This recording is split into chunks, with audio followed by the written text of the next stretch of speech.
hand it over to Paul, who will start the recording and introduce our first guest. Thanks, Jacob. We are now being recorded. We are thrilled, Jacob and I, to be spotlighting two of our talented creative writing faculty tonight. We're especially excited to be featuring these two writers in the first ever word-for-word event dedicated to young adult fiction. I will introduce our first guest, and they'll read, and then we'll open up the floor for questions. So please don't be shy about posting questions in the chat for us. First up, I'm very happy to introduce Melissa Marr, who teaches in the online MFA. Melissa writes fiction for adults, teens, and children. Her books have been translated into 28 languages and been bestsellers in the US and overseas. Her most recent YA is The Strange Case of Harleen and Harley, which came out from DC Comics in October, which will be closely followed by a reissue of her debut novels Wicked Lovely and Ink Exchange from HarperCollins in both the US and UK. If she's not in the desert she currently calls home, she's either at the nearest body of water or on her annual visit to Scotland. I believe Melissa is going to read something new tonight from a novel in progress called A Treason of Magic. Is that right, Melissa? It is. So no one has read this yet other than my agent. It's actually out on submission in January. For context, I wanted to read, this is about page 50. This was the first chapter when I started writing, but I wanted to read this because this was where the story wrote. Eyes still blurred with not enough sleep, Gabri glanced at the window and saw the gibbous moon glowing like a silvered lantern in the sky. Under the moon was the brimmed wood, outlined like an ink painting shades of shadows. Past middle of night, before dawn, Gabri muttered, as she shoved her feet into boots, thankful that she'd slept with long woolen tights covering her legs. Muttering a prayer that whatever monster had caused this disturbance was easily handled, she pulled on her heavy dress and cloak. She pinned her long braid into a tight roll on the back of her head. In scant moments, she left the warmth of her room and descended the stairs. Moments later, Gabri's boots crunched in the remains of the snow, even as she followed the trail of footprints. Well? Lord Fleurist's breath came out in a cloud visible in the icy air. Preserved by the cold, she noted, squatting down by the corpse. She sniffed. No scents that say he was killed here. Her father nodded. Claws, she pronounced, as she tilted the dead man's head to better see the throat. Long claws. One single stroke would have been enough, not a pack kill. The wound was seemingly bloodless. Dark traces were still obvious on the throat, but the cuts themselves were dry. Frozen or bled out? Her father asked. Both. She studied the corpse. Any clues she found provided more information that they'd have to determine how to hunt the monster. After several moments of examining the bloodless man, Gabri admitted, I cannot tell what did this. Do you know? He shook his head again. Lord Fleurist paused as Lady Fleurist approached. In a low voice, he ordered, find what you can from the remains. Then he straightened. Hastily, he wiped his hands on a cloth that he tossed to Gabri. Striding forward with his arms out wide, he said, it is far too cold out here for you, my flower. He tried to block the sight of the corpse with his body, but she stepped around him and walked over to stand near the dead man. The wind was biting, as if knives' edges were trying to take shape in the air, but Lady Fleurist was never easily daunted. Like something the cat brought in, she murmured. Is it an offering or a warning? Either way, I will find the beast. He looked back at Gabri and ordered, you will keep them safe. Always, she swore. He did not add, until I return. Once, when she was a child, he added those words, but he was older now, nearing 58, and in his time as a hunter, he'd been decorated with quite a few scars. A human body, even the hunter's body, wore down with time. Silently, he took his wife's hand and led her back inside, leaving Gabri to handle the remains. Tears had glistened at the edges of her mother's eyes, but she would not cry, not in front of him. It is a burden to love a hunter. Gabri tried not to think of her own beloved. She would not subject Isabeau to this life. Gabri was the one who would handle the hunts once her father passed. Tonight, though, she took hold of the dead man's ankles and tugged him through the snow and toward a pair of metal doors in the ground. Those doors were kept clear at all times. At the edge of the laboratory, Gabri let his legs drop with a small thump. There she unlocked the door with a key she always had on a long chain. The door handles were cold enough to burn her hands as she tugged them open. On one side was a chute, on the other weathered stairs. She pulled the dead man toward the chute and watched him slide to a slump on a wheeled table below. Sometimes this part of her duty was the worst. She couldn't send him for a burial unless she wanted to risk contagion from whatever killed him. She couldn't leave him there unprocessed in case there was something lying within the corpse. A few creatures could burrow inside, and there was no way to know if a corpse held such surprises, not without an examination. Gabrielle took the lantern from the top step, lit it, and walked down the stairs. At the bottom, she flipped the lever to pull the doors closed with a slam. She did not flinch. She used to, but that was several years ago. Silently, she pulled on a leather apron with sleeves. There was no help for the smell of death, but she could keep the mess from her clothing. She slipped on monk boots with a solid heel. Lady slippers or boots with a nice curve weren't made for wading in blood. Better me than Rye, Gebri whispered. Her twin had often offered to help, but this too was no work for anyone who wanted to sleep soundly. Gebri opened the creaking steel door of the firebox, a metal barrel bigger than two full-grown men. It kept the fire contained, and a long brick and metal pipe carried the smoke far away. In the edge of the wood, there was a place where smoke poured from the ground into the night. Gebri stuck her flint to create a spark, lit a small oil-soaked length of rope, and tossed it into the firebox, with a mix of herbs to aid in turning the body to ashes and bone. Then she undressed the dead man and catalogued his items with the date, the weather, and the phase of the moon in the notepad she had for this purpose. Shirt, trousers, boots, pocket watch, ring. With no small measure of discomfort, she then removed his undershirt and underpants. Again, each item was notated, and each flammable item was shoved into the thick metal belly of the firebox.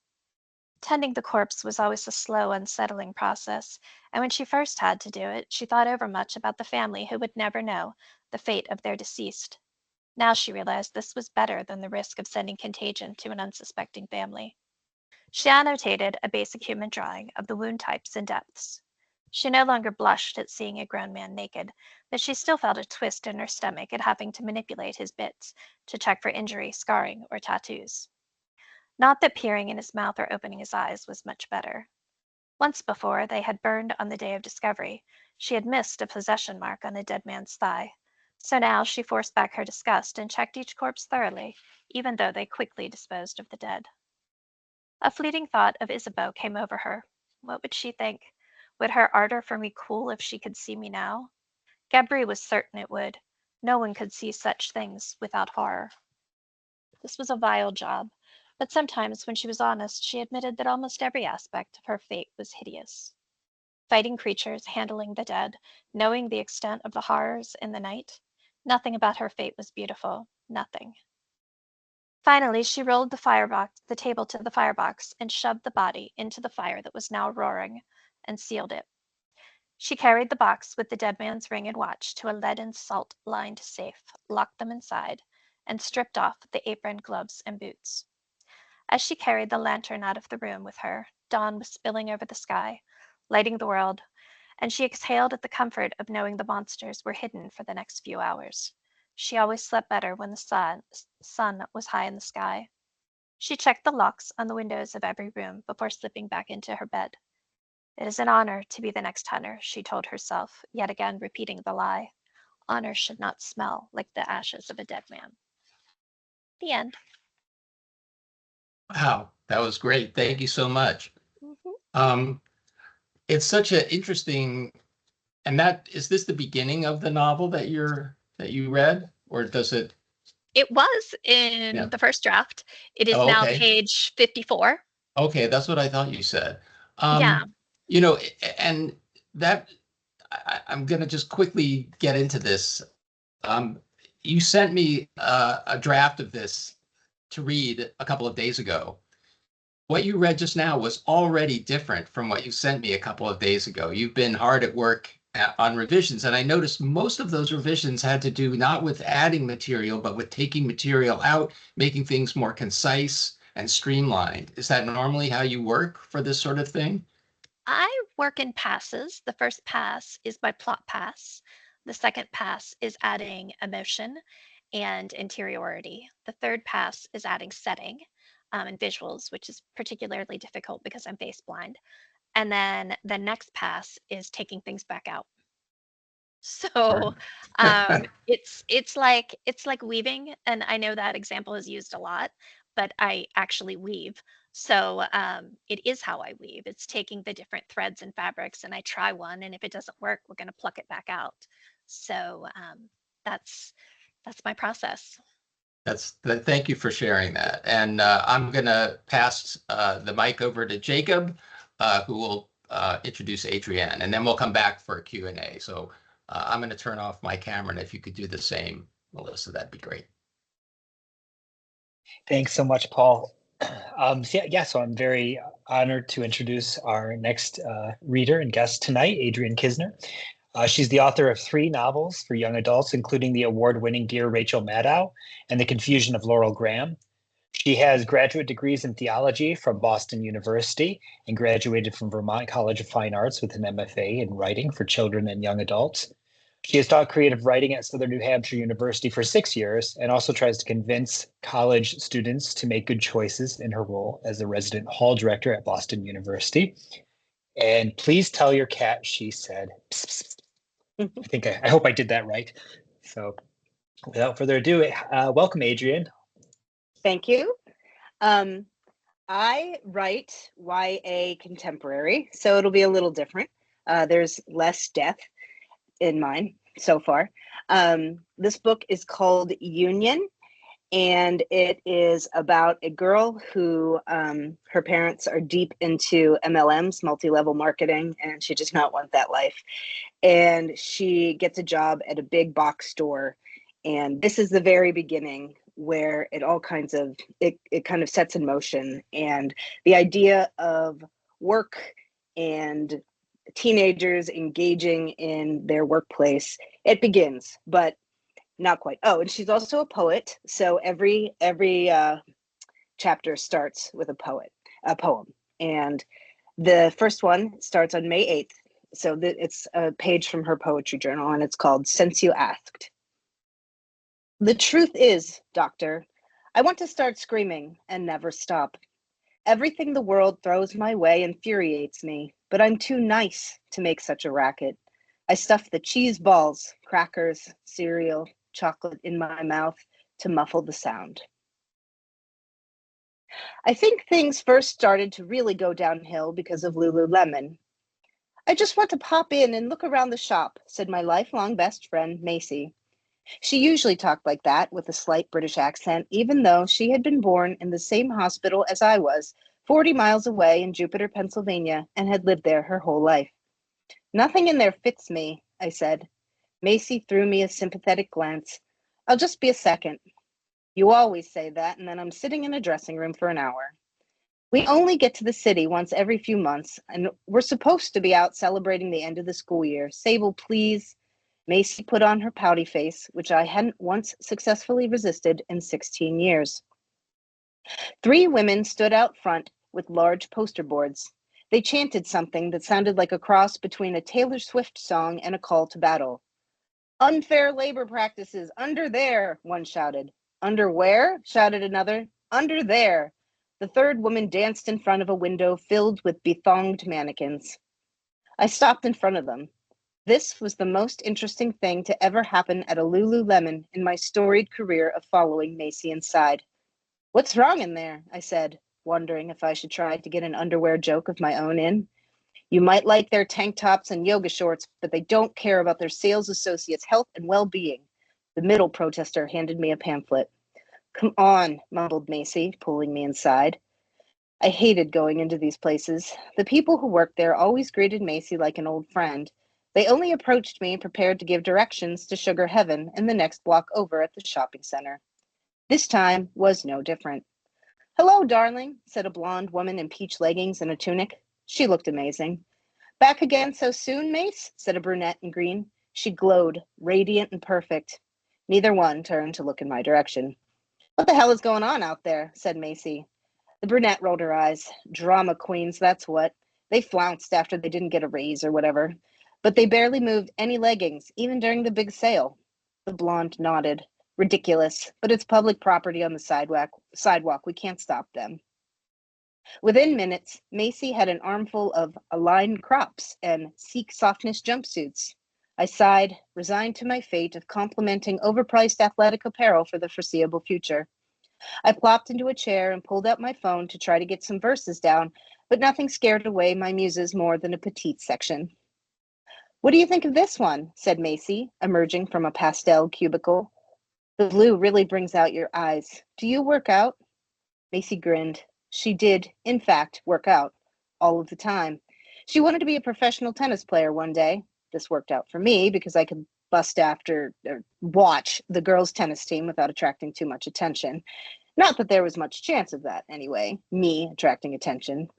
I stared at the blinking yellow cursor in my notes app. No words appeared in my brain. Do you like this one better? Macy said. I looked up. The top appeared no different than the last one. Same shade, same knot at the bottom, only maybe the sleeves poofed a little more. They both look great, but I think the first one makes your shoulders look sexier, and this one makes your neck look a little longer. I was full of shit, of course, but Macy never questioned something that sounded like a compliment. Maybe I should get both, she mumbled, and retreated back behind the door. I grew bored after she switched to lavender shades. I wandered out into the racks of silky sheer fabric. I ran my fingers along the hem of an impossibly small pair of shorts. Size 0? I said out loud to myself. Are there people completely lacking in mass? Surely only a child could wear these pants. Maybe the women who shopped here had their hips surgically removed. I unclipped the reversible 3 inches from its hanger and held them up to me. They might make a nice bandana. I arranged the shorts around my head, even though it was probably one of the smallest circumferences of my body, the elastic still felt uncomfortably snug. My hair stuck up through the leg holes. I looked in one of the copious mirrors. Yes, I breathed to my absurd reflection. Macy emerged from her ultra-quick drying Everlux chrysalis to find me gazing at my pants hat. Her lips parted slightly, forming an O. You like it? I grinned, spinning like she always did for me. It's the latest in sweatbands. A snicker caught my attention from behind. I turned to see the brunette smirking. You didn't ask me, she said, but I like it. It's a size 0, I explained. What? Said the blonde, sliding up behind the brunette. Are you doing? The disgust was evident. I was just trying on this versatile garment, I said. My cheeks warmed when the brunette caught my eye. Honestly, it's the best I've ever seen someone wear them, she said. Take those off, said the blonde. I complied. I clipped them back to their hanger. She held out her hand and took them from me. I don't know if these can even be sold now, she said. The brunette rolled her eyes. Of course they can, she said. You know there's girls trying these things on in thongs. She shrugged at me and followed the blonde back to the register where someone was waiting. Macy turned and stalked back to the dressing room. A few minutes later, she silently passed by my side, 2 pairs of leggings and a top I hadn't seen her grab in her hand. I waited by the door. She didn't look at me as she waved goodbye to the blonde and brunette and didn't speak until we were back at the car. I gave a thumbs up to the girls on the sidewalk, now yelling rhymes about sweatshops. Then Macy's waterworks started. How could you do that to me? That was humiliating, she said through tears. What? I said. In there, I can never go back again, and that's the only place to sell pants that don't make my long torso look weird. Seriously, what are you talking about? I was just goofing around. They don't care. The blonde did a little, but the other one thought it was funny. She was cute. Maybe I should go back and try to get her number. Macy audibly gasped at that. I was kidding, but the incentive to do just that blossomed at Macy's reaction. I think she liked me. But she works at Lululemon, she said. Yeah, and if we fall in love, maybe I can get you a discount. I could tell the idea stopped her, but only for a second. Did you see that girl? She was stunning, said Macy. Agreed. I don't think she's your type, she said. I started the car. Since when do you notice if I have a type? I shifted it into gear. Atta girl, I said to my car as it lurched backwards. You know what I mean, she said. No, I don't. Please illuminate me. The same place in my brain that wanted to go get the cute girl's number, did have some inkling of Macy's thoughts. It wasn't that the girl in the store wasn't my type. It was that I wouldn't be hers. Well, you know, she's into fitness and health and stuff, and you like, poetry. I like tennis just as much as you do, and those green smoothies you make. Maybe Mimi Mango back there likes Sappho. You can't judge a book. I just can't ever go back there, she said. She then sat silently the rest of the way home, arms crossed, her lips a thin line. When we reached her house in the nice side of town, we belched to a stop a few feet from her manicured lawn. Are you going to give me the silent treatment forever? I said. You know how important that place is to me, having a good reputation. You just do whatever you want, even if you ruin it. Macy, I said, shaking my head. It was a joke, and it's just a store. You could get a perfectly good pair of leggings at Dartmart. Your torso is perfect. Any pants will look perfect on you. Not to mention the fact that your father owns the place and there's no one protesting there. You could get them for free. I'd be laughed out of the gym, she said. You've never been there. You don't know. And Dad just owns one measly franchise, not the company. It's not like the other big stores that are corporations. He's not a CEO or anything. Macy went to a fancy club gym that all of the girls from her travel tennis team went to, which her parents could afford because they made buckets of money at that one measly store. I lifted at the $13 a month gym, but this was not what we were arguing about. You're ashamed of me, I said. You always have been. This is just the most recent clue. You think you're better than me, that you're above me because you don't care about how you look or taking care of yourself. Her hand flew up to her mouth. I didn't mean that. It's just your mom is standing on the porch. You should go in before you catch my fat and infect your whole family. Macy bit her lip. I know she regretted what she said, but that didn't prove she hadn't meant it. The subtext was always there our whole lives. She was the thin, pretty one. I was the smart, fat one. No matter that I thought my body was the shit. No matter that Macy knew her own mind more than anyone I'd ever met. People checked off the boxes as soon as they saw us. I guess it had finally gotten to her. She got out of the car. I drove away, the closest to feeling like a zero as I ever had.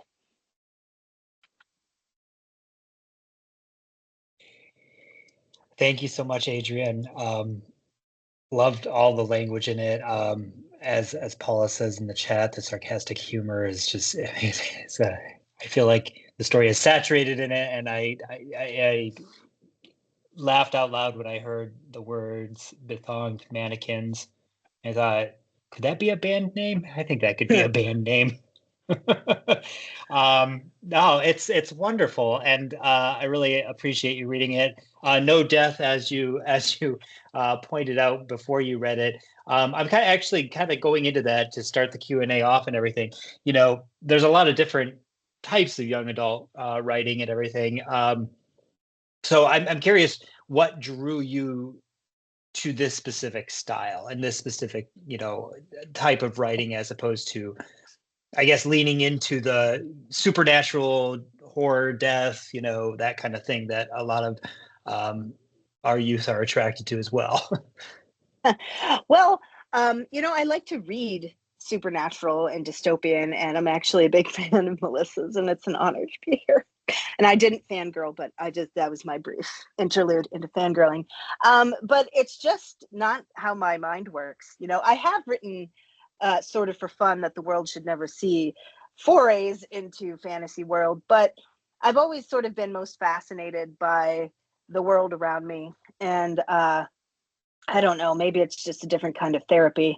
And the books I tend to write, like Dear Rachel Maddow and Six Angry Girls and The Confusion of Laurel Graham, the ones that were published, they're all like social activism. And this one is about union organizing. So I think it all started maybe in 8th grade civics class. And I was student of the month every month in 8th grade civics. That's probably one of my greatest academic achievements to date. And I won a Pop-Tarts VHS comedy video, and it just went hand in hand. So I think that started me off on this particular contemporary YA genre. Awesome. So yeah, I mean, so civics have had a huge part of it. When you went into according to you went into theology at Boston University, where I'm actually in Boston right now. And so how does that kind of fit in with your writing at all, or do you see that? Well, the first two novels that I wrote were, again, YA contemporary, and they had sort of religious subtext and were more related to that. And, nobody was really interested in them in terms of like the people in my church, they were like that. But I think that they were far too secular to be considered contemporary Christian, and they were too religious to be like in the market. So they were something other. And when I wrote a middle grade sort of as a palate cleanser. And then my fourth novel, Dear Rachel Maddow, was my debut. And I'm like, fine, everything that makes me angry in life, every wrong ever done to me in this world, I will put in this book. And that's the one that sold. So I don't know what that says. So is that the advice you would give our audience tonight? Is just write everything that makes you angry into a piece. No bars held. Just put it all on the paper, rather than try to perhaps try to find that market, like maybe you did in the original first couple of books that you did, and it didn't quite fit into either market. So it was just like, just throw it all at the wall and see what happens. Well, at the risk of being controversial or not, I would give this advice to people who identify as women. Not for nothing, but angry men have gotten a lot of say in things, literature, plays. Yep. Like my 6 Angry Girls is literally a takeoff on 12 Angry Men. So yes, get angry and put it out there. Is it safe? No.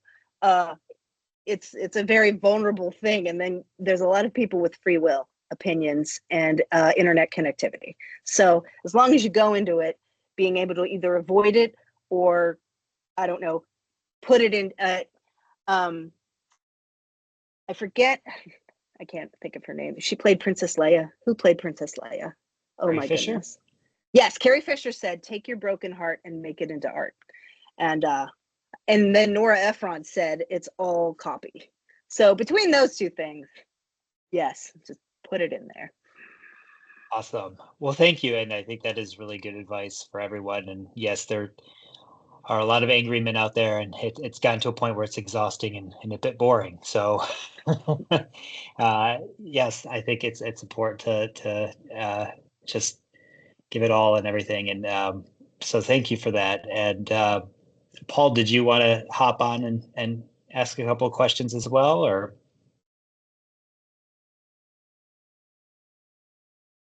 And just kind of, tag team our way through the rest of the broadcast. Sure. And I'm hoping that Melissa's camera. There we go. Oh, thank God. we had some technical. A thriller tonight. Yeah, and even before we started, we were having some technical issues, but I think we're good now. So, Melissa, what about you? Is anger a part of what you write, and if so, how does it come out in your work? Well, so my background is literature, and one of the things that I found really important was that I could talk about hard topics in fantasy fiction. Although, I mean, my next release is actually an adult contemporary, but in fantasy, I have this framework where, because I'm distracting people by the story, they don't always catch on at first that they're going to be reading about, rage, revenge, equality, volition, those fun things. So if I distract them with a fantastic element, I can put in things that matter as well. And so rather than admitting that I'm writing about bigger issues, I address the fantastic. And then once they're in there, they're trapped. And once they're trapped, I can talk to them about rage and, pedagogy and the importance of standing up for your beliefs and your peers and etc. But if I don't have that framework, I don't reach as many readers. And so that's unfortunately that's a truth. I mean, it's been a truth for 20 years of doing this, that I can get to that place, but I have to start with the fantastic, just like Shakespeare, just like Beowulf, just like Frankenstein. So your initial book was your debut was a YA. Um, but then you departed from YA and kind of wrote in other genres for other age groups, then came back to YA. You kind of are able to move sort of freely uh, in and out of the YA space. Is that common? How are you able to do that? It is not common. And I will tell you that a fair number of my editors and my very patient agent have not approved of my mobility there. But I don't think I start with demographic. I don't start with format. I don't start with demographic. I start with a plot. I start with a concept. And then as I'm doing that, I decide, well, where does this fit?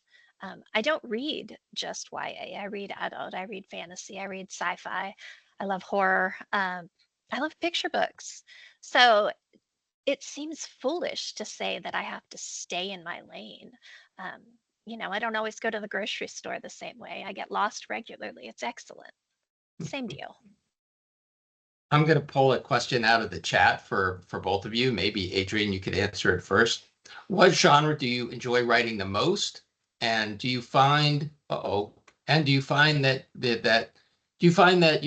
books that you write with joy have a better reception? I guess that would be the politic way of asking that question. Well, I would say that young adult fiction isn't a genre, it's a market category. And it's kind of like, where will you find these books on the shelf? Who are they trying to market these books towards? Although a lot of adults do read YA. And then there's genres in YA, like there's YA science fiction, there's YA fantasy, there's YA mystery, thriller.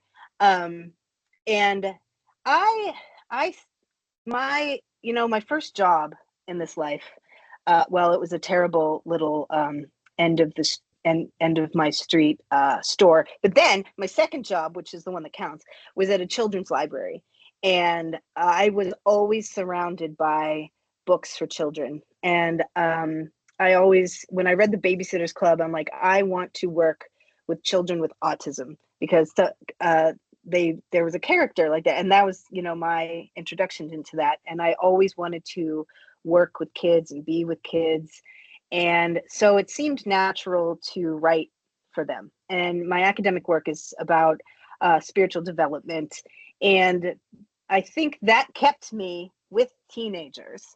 And in terms of joy, there is joy in writing. Angst is also, I think maybe I write for teens because I have the angst. And I think that it's just sort of whatever, in terms of story, I start generally with character or just a snippet of an idea. And then it's like, what if this happens? It just seems to be that the contemporary, YA contemporary, which is what I've published, the genre I've published in, I have the most questions. And like the Confusion of Laurel Graham is about bird watching. And I was standing at the bus stop waiting for my kids, and the tracker was always wrong. And there was this bird that I had an app that I wanted to identify this bird. And it's like, that is a warbler. And it was like a fire truck. I'm like, okay, this is useless in a city. And the idea was, well, what if somebody had to identify a bird, and there was like a deadline that had to happen, or disaster was going to befall her in her contemporary life. And that's what inspires me. And there are moments of joy when I'm like, hee, this is funny. I amuse myself a lot. I don't know if I amuse anyone else, but I amuse myself. And I mean, are those my best books? I don't know. I can't say. The one I like the best, what I like the best and what seems to do best out in the world varies. So in terms of, advice from this for other writers is, write what you want and what you need to write. And that's really the only thing you can do to have an honest story. And that will connect with the readers who it's meant to connect with. So I don't know if what I like best is what sells best. I wrote Wicked Lovely to pay for my daughter's schooling. Um, she was 12 and I was teaching English, and as you may know, teachers don't make a whole lot of money. And so I needed money for a college fund. And we were reading a lot of fantasy together. And she said, "Why are all these characters so mainstream? Why are none of them like tattooed and pierced?" And at the time, I had like facial piercings, and I have about 40 hours of tattoos. And they were all of a type that my daughter's like, "Where are people like you? Where are people that don't want a fate? Where are people that get angry?" And so I started writing Wicked Lovely for my kid. Um, and they tell you not to do that. You know, you're not to write books for your kid. That's not how you write children's fiction. But there it is. So I wrote a book for her. I sent it out. Um, Wicked Lovely sold in an international deal and earned out before it was printed. It sold a couple million copies. Um, they're reissuing it in the US, the first two. They reissued the first five and a self published prequel I had written in the UK. They reissued those last week. So, I mean, it's done well. It paid for her college. She got the scholarships and the grants and everything, and paid for her graduate school. She's a professor. She has a doctor of archaeology now. Um, so the love I had for the story was partly writing something that my daughter and I saw as a lack in the market.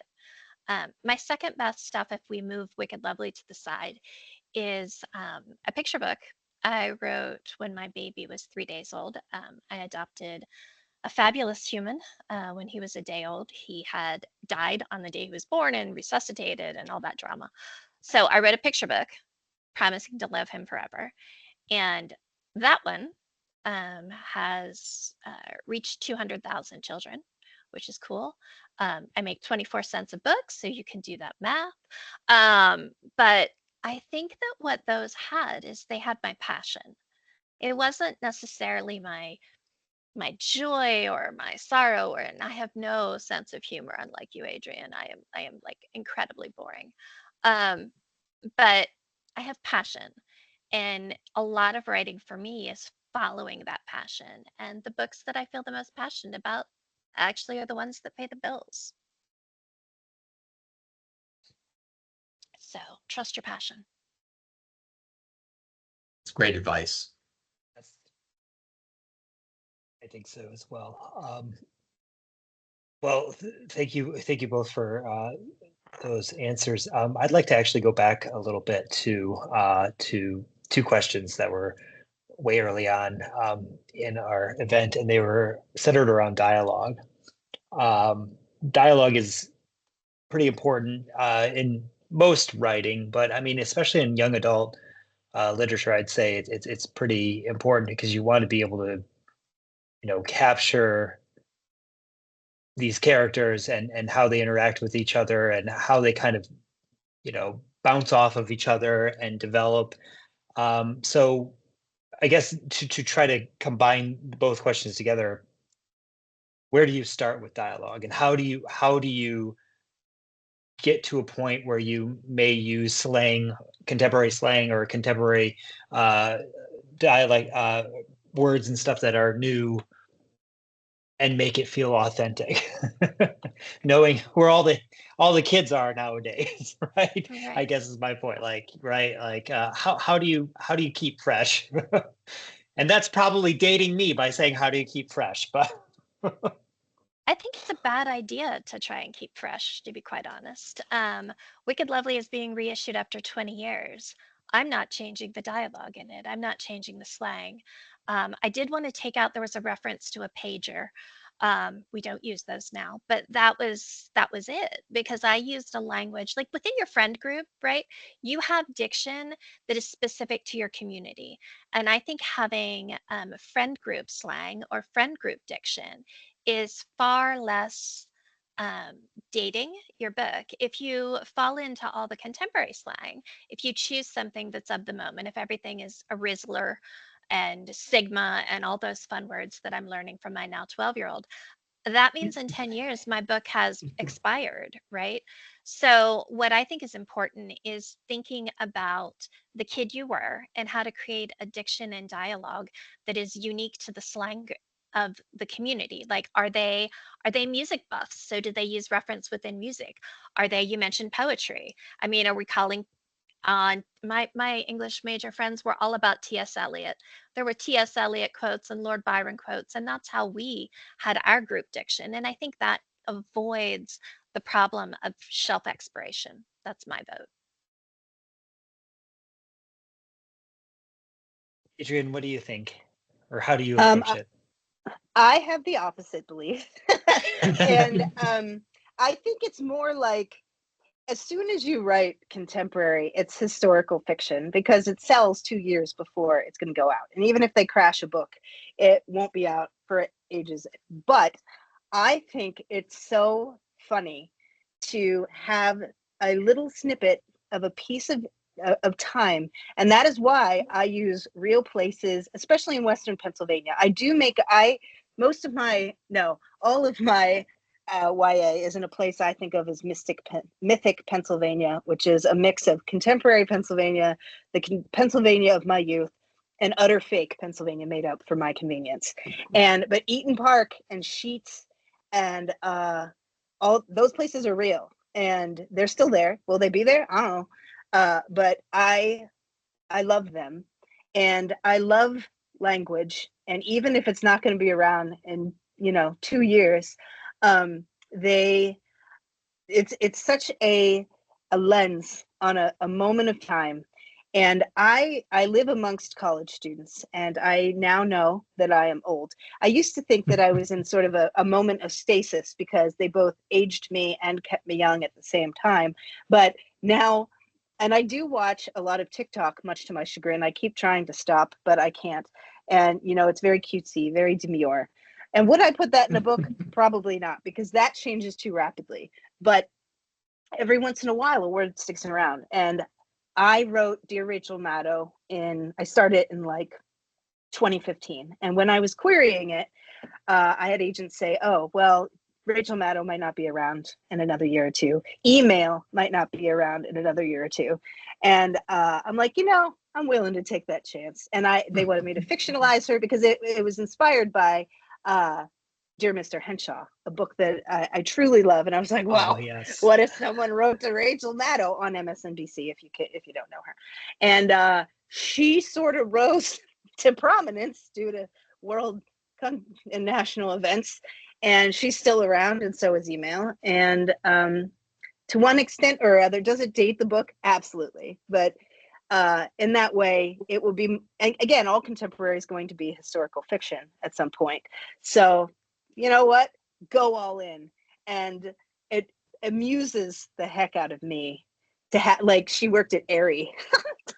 There's not many left, but they're still around. And the fact that my character worked there is so funny to me. And Lululemon. The Lululemon incident actually is based on a real life thing that happened to a friend I wore the pants hat and she no longer speaks to me. So I put everything, like, I name enemies. I might change last names so I don't get sued, but 100%, it's all in there. And I regret nothing. But it may or may not be the best way to go. I'm not saying that you should do this, but if you choose to, just lean in and don't worry about it. Thank you so much. It was fun to hear Sheets. I was thinking of Wawa too, because like when I go visit my sister-in-law down in Philly and stuff, it's always fun to come across those. We don't in have college. those up We in would Maine. have we'd have battles over sheet. We'd be like Sheets, and everybody else would be like Wawa, Turkey Hill. I'm like, oh no, none of you talk to me. Sheets is far. It's a gas station that has food, and all of the food starts with schma. So you get a schmuffin, you get a schmetzel. Like, they're all. I mean, that deserves to be immortalized forever in literature. I mean, it's perfect branding. So That's why they're still around and why they're eternal. So cool. Well, thank you, and awesome. Shout out to Mr. Henshaw too. Love that book. That's awesome that Some, kind of framed it around Rachel Maddow. yeah, some fans in the chat as well. Yeah. Yes. Paul, did you want to pull another question from the chat or? I did. I want to, we've only got like 15 minutes left, Jacob. This is going so fast. I can't believe it. But I know. I did want to kind of circle back to an earlier question. I want to ask both of you about your revision processes. And specifically, I'm going to start with you, Melissa, because you had mentioned kind of like the 4 passes that you do. And we had a question that was asking for you to expand on that a little bit. And just, I guess, how you are able to, I guess, kind of compartmentalize all of those various tasks, and yet at the same time, to go back to the weaving metaphor, kind of weave them all together. Sure. So I actually start with a synopsis, and I revise the synopsis as I'm drafting the book. That makes sure I'm not wasting time and words. And how so, long would that synopsis be? by the time I'm submitting a book for consideration, it's about 10 pages. Okay. So it is very detailed. And so I'm doing a synopsis, and my comp titles, my pitch, all the things actually that students learn in the thesis class at the MFA program. And so those are the kind of things that I use as my guidelines. So when I'm first writing, I actually draft in Final Draft. I draft in script. I don't recommend it. My agent tells me it's a terrible idea, but this is how I draft. And because I'm drafting in script, I'm making sure that we have action, that we have movement on the page, that we have characters driving the plot instead of just reacting. And that enables me to make sure that the primary storyline is advancing through each of the acts of each of the 4 acts of the novel in a logical way. The downside of this is I don't write linearly. I am incredibly ADD. So I look at the scenes that I feel very strongly about. I draft those in my script, and I move them around as needed in order to make sure the pacing is consistent. And from there, I go into making sure I have the passes that are interiority, emotion. Character matters. Characters and their internal and external motivations come about as a direct result of their interaction with the plot and the setting. So as I'm going through and I'm doing each of those passes, that's my drafting. So by the time I get to revision, I have already created a pretty constant and solid draft that I can give my agent. The downside, because of doing it in layers, she can't read partials of anything. She gets very grumpy with me about it, which is fine. It's totally an illogical way to draft. But within revision, I'm going through and I'm making sure that because I've written non-linearly, I have to pull out things that have been referenced in other sections. So I'm not introducing the same concept too often. Making sure that we've got all the physicality. And I find it hysterical because the number one thing that people say about my books is that my world building is so taut. But that is not where I start. The setting is not where I start. The visuals, that stuff, that's the very last revision pass before I send it in. So, I mean, and that's one of the benefits of working with an editor who knows your process and understanding your process. And not all books write the same way. I tell you all that because I write primarily fantasy, but if I turn around and look at my contemporaries, they're written 100% linearly. The draft is doing setting and world building and character simultaneously because those are contemporary, and it's a different process I use there. So that's my way. Okay. Well, I have an MFA and I've learned a lot of structure. I teach this, but here in this word for word, we're getting 2 separate ways of doing things. So you can know, authors, that if you approach it with chaos and deep doubt in yourself, that too can get to a finished book. I don't know if I recommend it, but I write linearly, regardless of genre. Like I start and I'm a true pantser. I wish I worked, but I just sit there and things surprise me as I go. And when I hit the end, I'm like, I can't believe we're here. It's done now. And it is very rough and ready. And I print it out, and then I move away from it, and I have one day of triumph, one day, and then I have to go back to it. And I hate revision. I've always hated revision, and it wasn't till my MFA that I started to do it because I was threatened with academic dismissal if I didn't start. So I get a calendar, and movement of time is hard for me. So I plot out every chapter and every event through time. And then I list characters, who's where, and then I see where the holes are. And like, this person drops out for 2 chapters, and there was a dog and the dog's never mentioned again, or something like that. And then I have multicolored Post-it notes, and I find places in my calendar where there are open dates. Like there's a week that nothing is happening in this book. We don't know. They're suspended in time. And then I put it in the physical manuscript, and then I go through and I add all the stuff that was missing, and I triumphantly rip off the Post-it notes and slam them on the table, even though it technically means nothing. And at the end of that, I give myself another day and feel very accomplished. And then it's just kind of like that.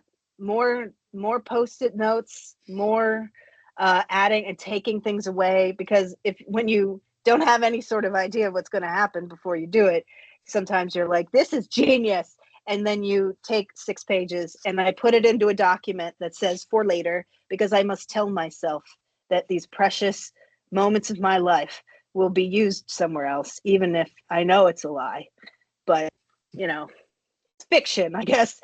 And I'm always sort of amazed when I get to any sort of thing I would give to another human to read. I'm like, wow, it was almost a fugue there.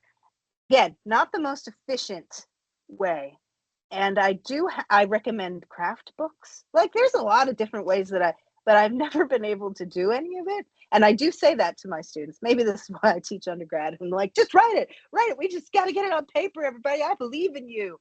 That's sort of my role, is to just get them to the craft and past, their own minds that can stop them. And, that's, yeah, I don't know if it's a process so much as chaos, but know that if you keep showing up to chaos, you can complete your book.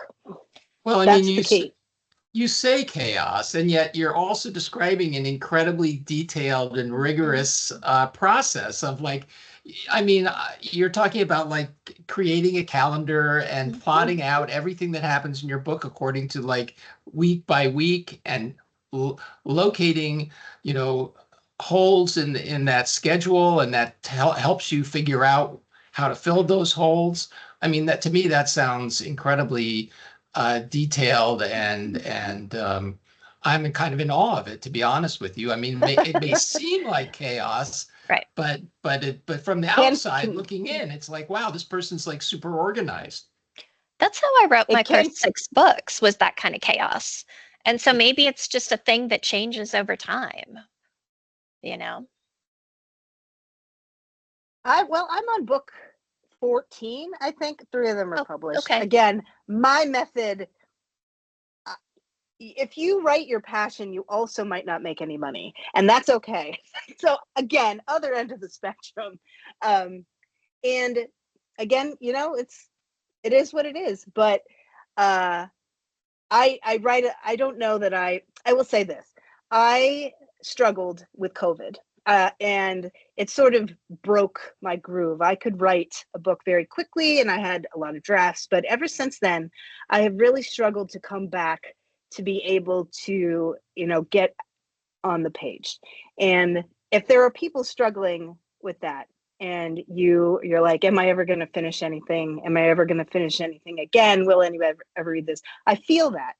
And my advice, that it feels really chaotic, and that's why I don't know if it's actually, if it hasn't come to fruition for like years, but it's a whole COVID thing.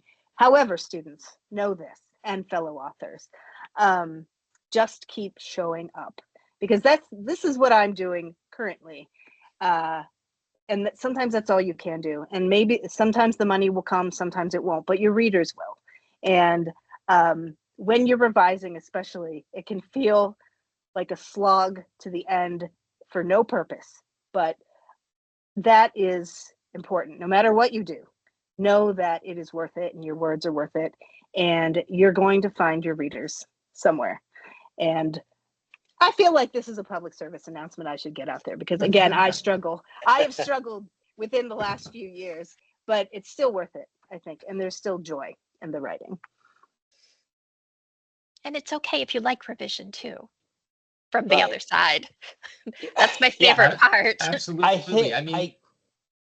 What I'm getting from this is that, like, you got to find what works for you best, whatever that is. Yep. And sometimes it might take a while to find that.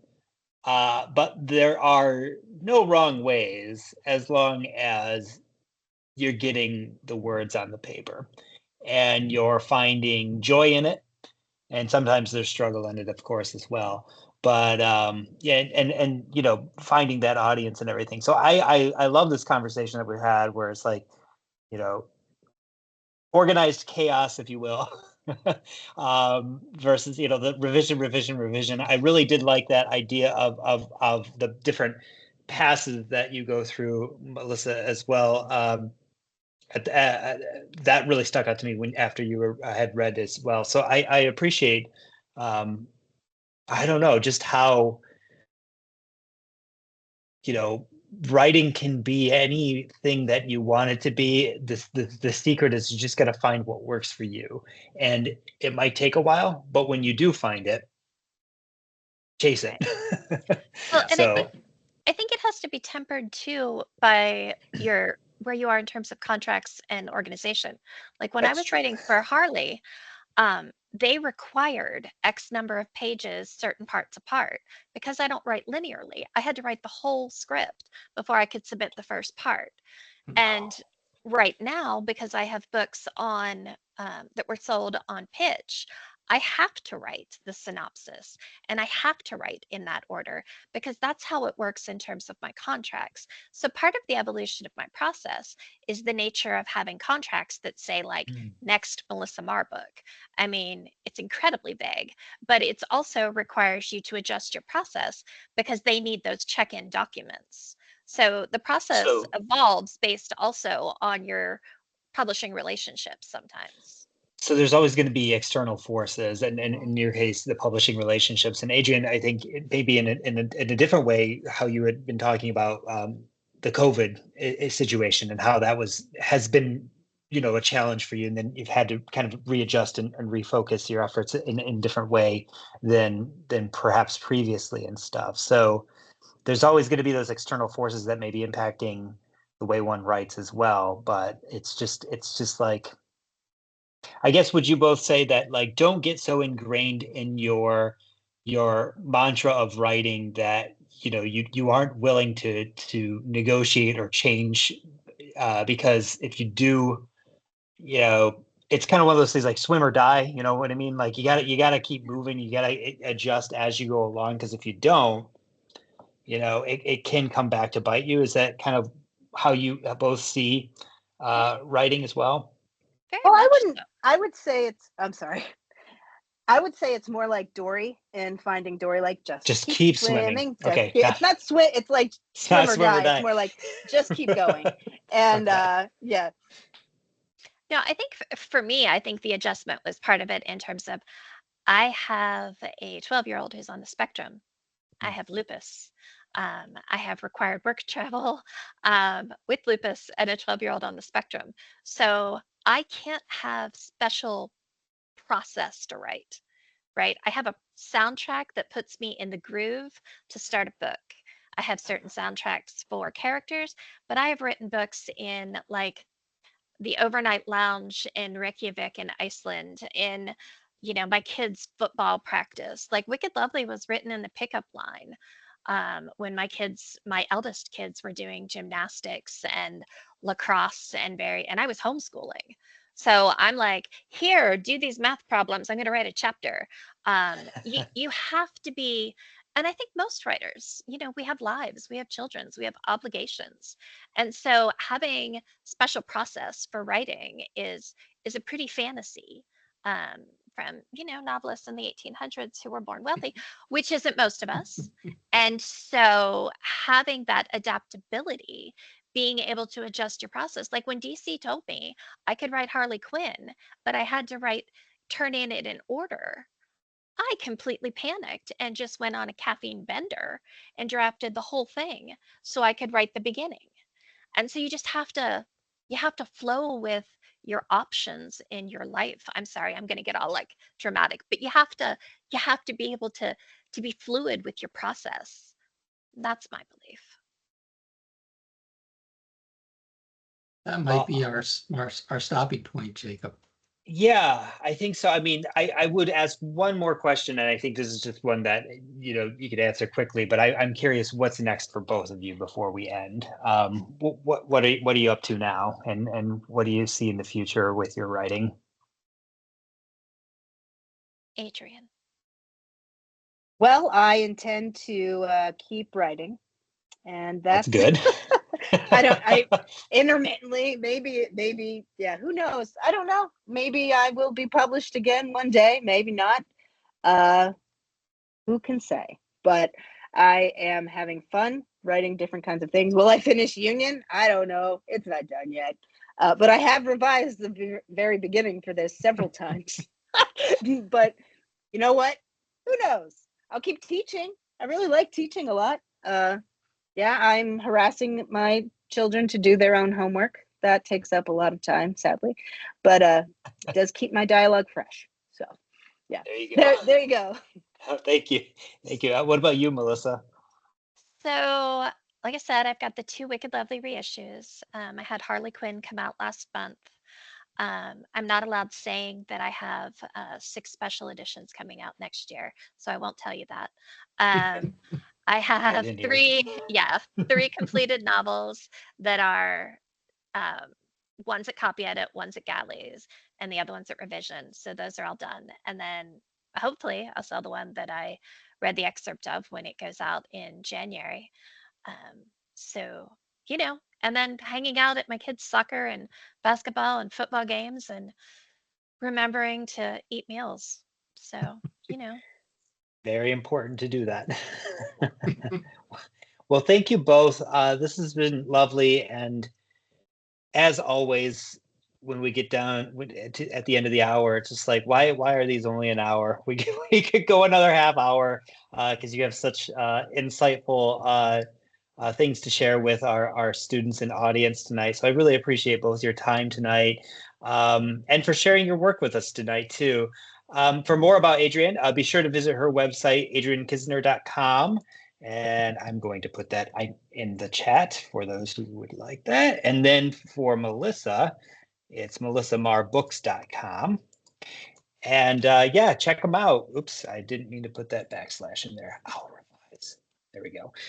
So we're so glad you were able to join us this evening to honor these 2 awesome instructors who are representing all the talented and dedicated instructors in our creative writing program. So again, thank you so much, Adrienne and Melissa, for being here tonight. Word for Word is taking a holiday break. So happy holidays to everyone. We'll be back on Wednesday, January 15th, and we'll be featuring the winners of the Penman Review Fall Fiction Contest, reading their winning stories. So we hope to see you all then. But in the meantime, I hope you have a wonderful night. And again, thank you so much, Adrienne and Melissa. This was lovely. Thank you. Thank you both so much. All right. Take care, everyone. Bye-bye.